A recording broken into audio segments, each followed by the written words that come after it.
So last night I had a public speaking engagement. It's the third one I've had since November, and I've been deliberately looking for invitations to do this kind of thing because I'm terrified of it. And and this is not dunking on myself. I'm not really good at it right now because I haven't done the reps. Like no one's good at anything the third time they do it unless they have some sort of innate ability. I do not have an innate ability to publicly speak.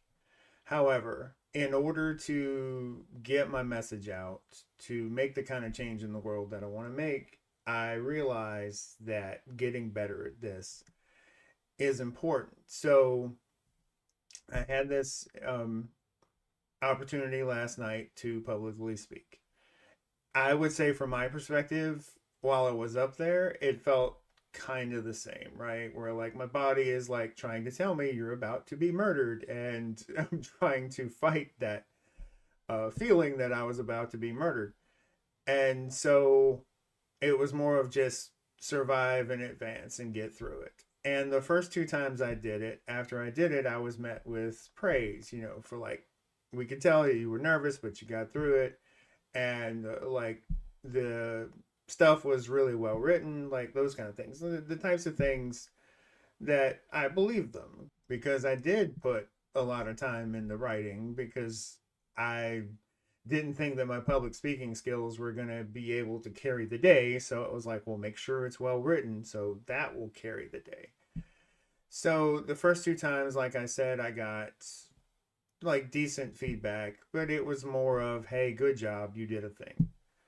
Well, last night it was in more of a academic setting, and I was seen more as a peer to the group than as like a guest speaker. And in that environment, after I was done, I got for the first time real feedback. And now I'm going to talk like it was brutal. It wasn't. The actual way people were talking about what I did was very fair and very kind. However, I was not prepared for it. So when it came at me, it was rough. I tried to respond to this criticism properly, as if I were emotionally involved. I was trying to say, well, thank you. Whereas in my head, I was like, thank you, sir. May I have another? But again, I can't stress this enough. What they were saying and how they were saying it was completely fair and came from a good place. But it was hard for me to digest it all. And I know my face was giving up the ghost totally. This is why I never play poker because I know my voice was saying thank you so much, and my face was going, ah, how could you do these things to me? Like I could feel it, and also I could see it in their eyes too. Like they started to pull back a little bit because like, oh, this is ooh, oh, what are we doing to this poor guy? So then what I did, I was invited to stay for the academic piece of it. So I spent the next 2 hours after I had my little 5 minute pity party of like, oof, ow, ooh. It's like, okay, are they right? And at the time, I didn't know that they were as right as I would find out later that they were. So I spent the next 2 hours like looking at the slide deck. And so one of the main criticisms they had was that I was kind of tethered to the slide deck, meaning I spent most of the time just sort of reading the slide deck and then turning to the audience and speaking to it. Uh, and so I was like, okay, so I need to have a lot less on screen because I know this stuff. It's just I mainly had it there just because I was so scared that I was going to forget to say things, and then that it, like making a huge mistake was going to be cataclysmic, right? So I was just trying to mitigate the huge mistake, but instead I was playing it so safe I wasn't really challenging myself and getting better.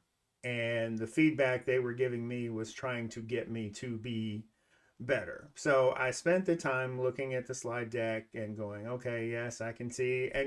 And literally was just trying to take the feedback and throw it on the deck. Saved it as an alternate version in case I did too much or whatever, but like really tried to to focus on the feedback. And then, so I did that last night. And then this morning, so a friend of mine was very nice enough to record it. So this morning I watched the video and they were 100% right. Every single thing they said about how I was like clinging to the board and was not like opening up my body to like actually engage with people was totally right. Totally right. There were a couple of times where I did do that almost by accident, and I could like audibly hear the audience reacting in a way that they were not doing otherwise. And so like that was a revelation for me. But I also feel like this is the type of feedback that people, this is why most people don't publicly speak, because I don't know what it is about our brains about why we take this type of criticism so hard versus like other types of criticism, like at work or whatever, tend to go, oh, okay, thanks, I'll fix that. Whereas with this, it's like, you just spat on my family for 5 generations. How dare you, sir?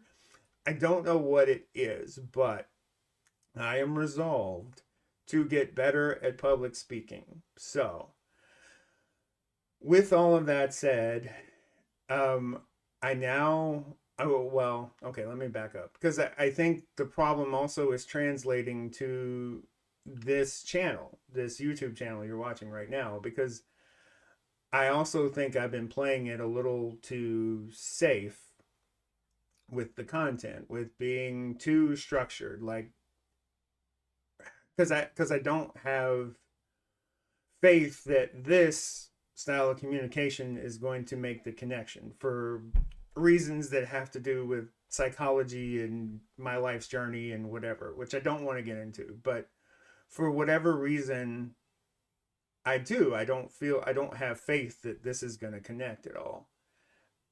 But trying to play it safe is also not connecting. And I get that. And watching the video back really drove that home. And then also the very kind people last night who told me what I needed to hear. I just want to say thank you because, wow, it's like you don't realize how far afield you've gotten sometimes. I use the idea of like a relationship that's ended, like basically ended, but the two participants don't know it's ended yet because, oh, there's no drama, we never fight. Well, you never fight because you never talk, right? And it's the same kind of thing with this. It's like I wasn't getting better because I wasn't really evaluating and looking at what playing it safe looked like because there was no risk taking. So with no risk taking, there was no improvement. So